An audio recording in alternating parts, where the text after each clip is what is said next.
Thanks very much to our last speaker, Dr. Peter Hennings, for the comprehensive summary of an injection-induced seismicity in Texas. We have one final speaker in the technical presentation portion of this session before we launch into our panel. And I'm thrilled to introduce Analiese Andersen. Analiese is the Microthermal Energy Account Executive at Microseismic Inc. And she'll be speaking today about monitoring induced seismicity in enhanced and conventional geothermal systems. Analiese, over to you. Like Katie said, my name is Analiese Andersen, and I am the account executive for Microthermal Energy, Microseismic Inc.'s geothermal division. Today, I will be presenting on monitoring induced seismicity in enhanced and conventional geothermal systems. Geothermal works. It's renewable baseload power. In conventional and enhanced geothermal systems, EGS, geothermally heated fluids are brought to the surface to spin a turbine and create electricity. This fluid is then injected back into the reservoir so it can once again be heated. This is what makes a geothermal system a renewable resource. We can reuse the fluid. However, fluid injection can alter the state of stress in the subsurface and has the potential to induce earthquakes. Additionally, the location of geothermal projects being in volcanic and fault zone regions are typically seismically active, which makes determining what is induced seismic activity as opposed to natural seismic activity a little tricky. While geothermal energy holds immense potential, it's crucial to address the challenges associated with induced seismicity. Without proper procedures in place to manage induced seismicity, public trust in geothermal energy could be lost. Not only could the social license to operate be lost, but physical damage could result in fatalities. We need to actively manage induced seismicity. Induced seismicity is non-naturally occurring seismic activity. Naturally occurring seismic activity can be large earthquakes from plate tectonics, and it can be tiny movements caused by the wind blowing through trees. Induced seismicity sources range from industrial power generation to fan quakes from sporting events or concerts. Seismicity occurs from a variety of sources on large and small scales. This is why it's important to collect baseline data to determine background noise before beginning a project. Baseline data shows where seismic sources are and relates them to local geology. Once baseline data has been established, site-specific safety procedures can be created with these factors in mind. When injecting fluids into the subsurface, induced events typically happen near the injection site and are small. However, sometimes events can become a little bigger than expected. This is why many projects implement a traffic light procedure of some kind to communicate when a fixed magnitude or peak ground velocity threshold has been passed. These triggers activate mitigation actions, which is usually reducing the rate of injection. Now, there is a widely known example of Basel, Switzerland, where a basic traffic light system was used to mitigate induced seismic hazards. Yet they still had to shut down operations despite following their procedure to a T. In 2007, there was a 5-kilometer deep EGS hot dry rock project beginning to inject fluid back into the reservoir that had been created by hydraulic fracturing. After a few days, their yellow light was triggered at a magnitude 2 event, so injection rate was reduced. After that, they experienced a larger event, a magnitude 2.6, triggering the orange light, so injection was stopped and the well was shut in. Despite all that, the red light was still triggered with a 2.7 and a 3.4 magnitude, even after injection had stopped. People can typically feel earthquakes around a magnitude 3, and public distrust ultimately caused the Basel EGS project to shut down in 2009. The influence from a large, thick fault zone caused larger seismic events than anticipated. However, this project was in an urban area, as you can see in this picture, and they were going to produce heat and electricity for nearby buildings. And with these projects in more populated areas, there is a higher risk for induced seismic events. Not all geothermal operations are in cities, and thresholds for magnitude vary based on jurisdiction.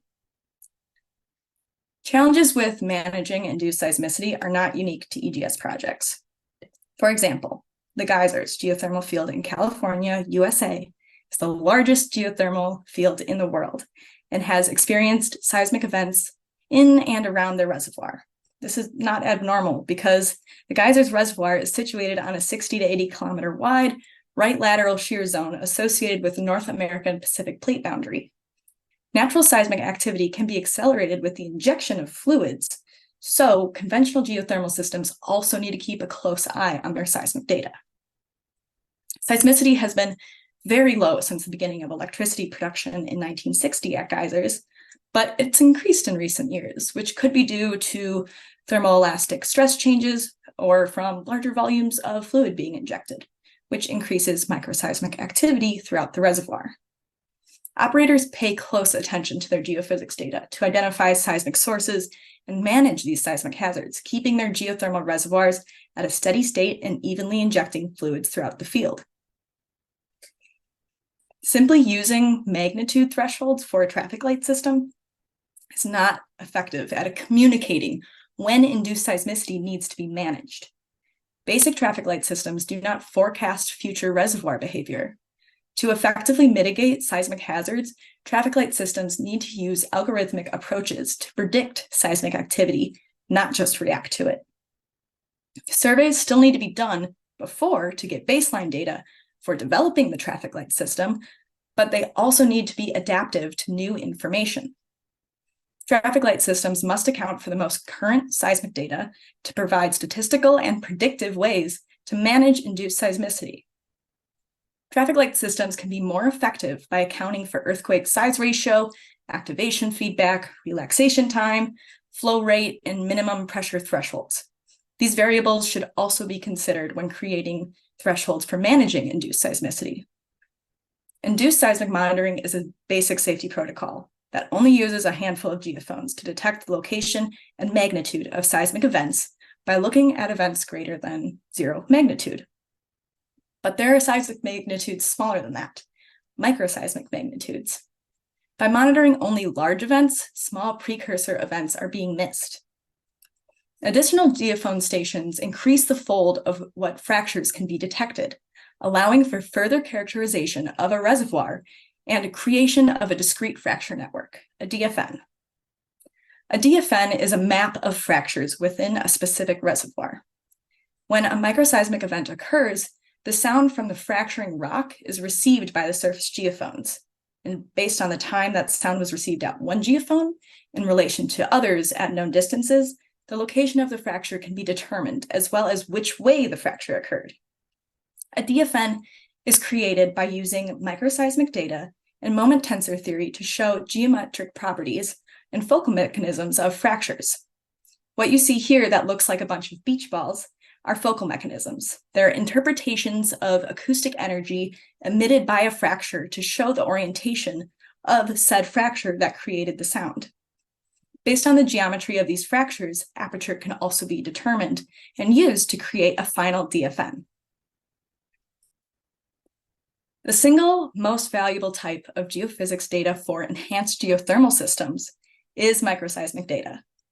When creating an EGS reservoir, the stimulation is an opportunity to collect detailed microseismic data that can be used to develop site-specific induced seismicity management plans. Just the presence of seismicity at a given location indicates a stress connection, but not necessarily a high permeability fluid connection. The example here shows events detected during hydraulic fracturing. On the left side, you see fractures that were intended to be created, and on the right, you see an abnormally long trend of events. We can see how big these events are, and we can also see how they're oriented, what their volumes are, and how do they change over time. By using a dense network of one-component geophones at the surface, we can detect down to a negative 2.5 magnitude for events at a targeted depth. The detailed information provided by microseismic monitoring helps to characterize a geothermal reservoir and keeps a project operating safely.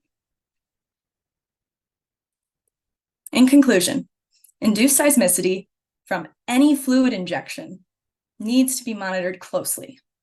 Baseline data and new data both need to be used in a traffic light system.